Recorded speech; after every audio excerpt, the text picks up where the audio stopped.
Welcome to whofooadventures. This is the next video in our continuing series on the Sedona Vegfest 2020.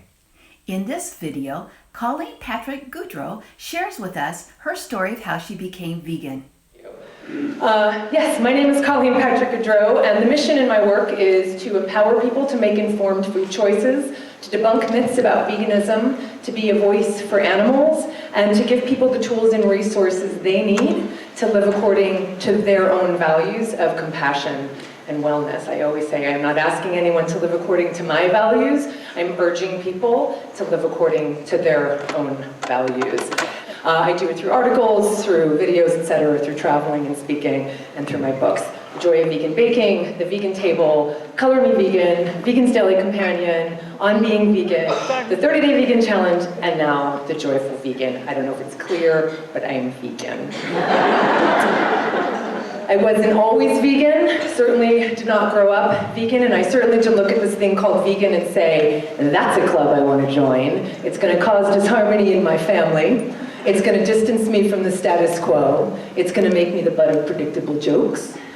It's going to limit my purchasing options, and it's going to compel me to become an expert in philosophy and history, nutrition and philosophy, and anthropology and ecology and animal husbandry and the culinary arts, but whatever, sign me up. It's not exactly how it happened. Rather, there was a pivotal moment when I realized that I was paying people to do to animals what I would never do myself and what could never do myself. And when I had that revelation, my instinct was to align my values with my behavior, was to reflect my actions in my values, my ethics in my actions. And so I became vegan. Now, I'm really struck by how funny a phrase that sounds when we talk about someone becoming vegan, right? We talk about a seed becoming a flower and a caterpillar becoming a butterfly, and we know exactly what they look like before and after the transformation, but what does it look like to become vegan? Like, what did I become when I became vegan, right? Because before I became vegan, I was a compassionate person. I was living a compassionate life. I was advocating for animals in my own way, and yet my compassion was blocked. It was hindered. I was not reflecting my truth, values, and my behavior. I would never, ever have hurt another living being, and yet I was paying other people to do it for me. So my compassion was hindered. It was blocked. And so for me, the way I talk about being vegan is not that I became anything, but rather that I removed the blocks to the compassion that was inside of me all along. And it's the compassion I believe is inside all of us.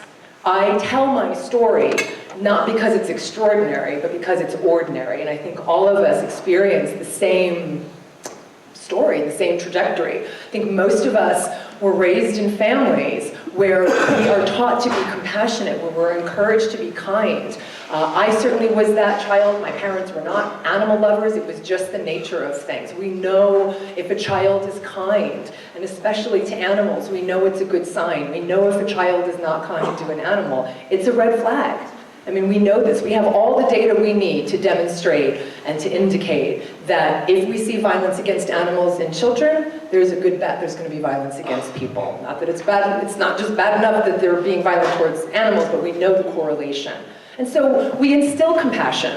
We come into this world compassionate, and we hone it when we're children. I don't know about you, but I had images of animals all over my pajamas, and images of animals all over my clothing, all over my bedspreads, all over my wallpaper. We have animal millbills above the bed. We have stuffed animals in the bed. This is what we instill in children, this connection with animals, right? We play games with animals. We dress up as animals.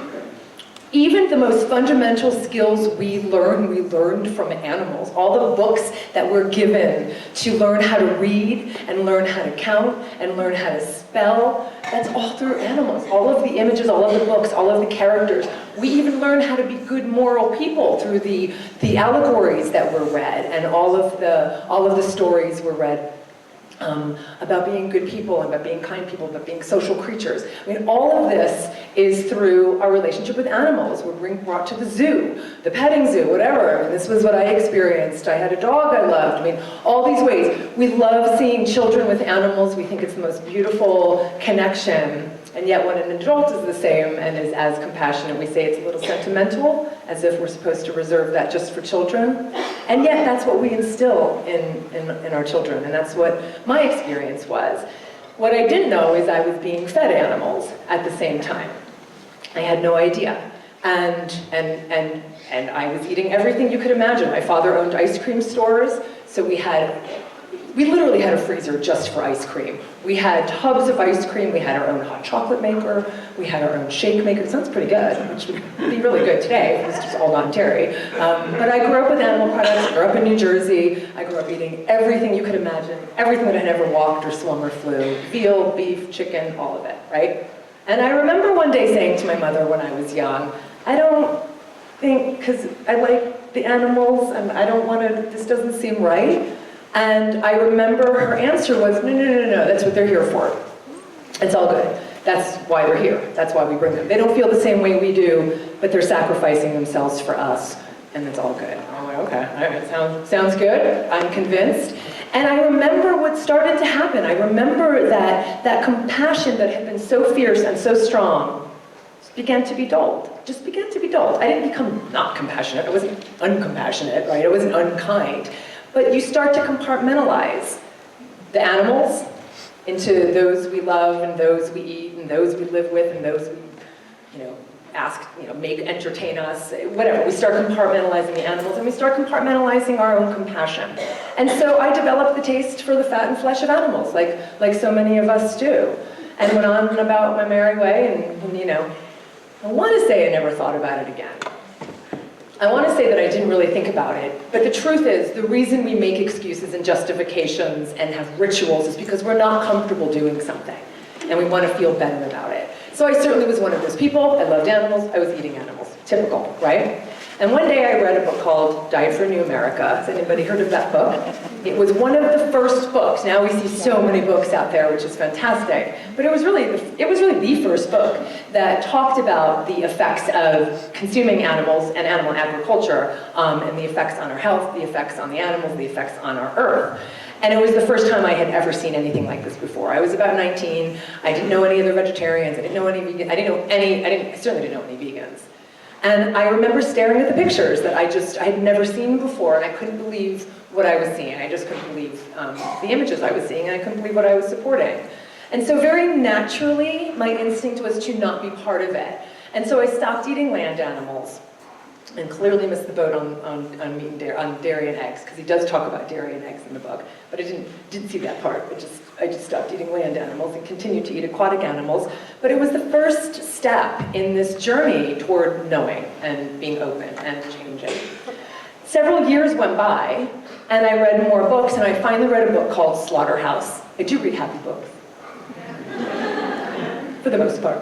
And I read this book called Slaughterhouse, and it was by a woman named Gail Eisnitz, who was an investigative journalist, and she went in to talk to slaughterhouse workers and interviewed them and asked them the same questions about the work they did and how it affected them and how it impacted them.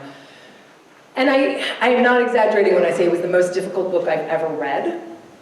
It was incredibly difficult to read these stories. And she went into all these slaughterhouses so that she wasn't accused of just, going into one slaughterhouse that could be written off as just one bad apple. She went into several, and they're so consolidated now that she was able to go to almost all of them in the US. And so she was talking to these workers, and it was in this book, and I won't tell you the details because I don't have to. This is the stuff of nightmares that I don't have to give you details about because we all know. We all know. And what struck me about this book, and what struck me about what I was reading, was not just the slaughter, was not just what we imagine happens. It was the torture, because there's complete desensitization. The people working in these slaughterhouses are so completely desensitized to their own compassion and certainly to the animal suffering. And that's what struck me, is that we create a culture of violence that you cannot deny doesn't affect us, and doesn't affect us on a very deep plane.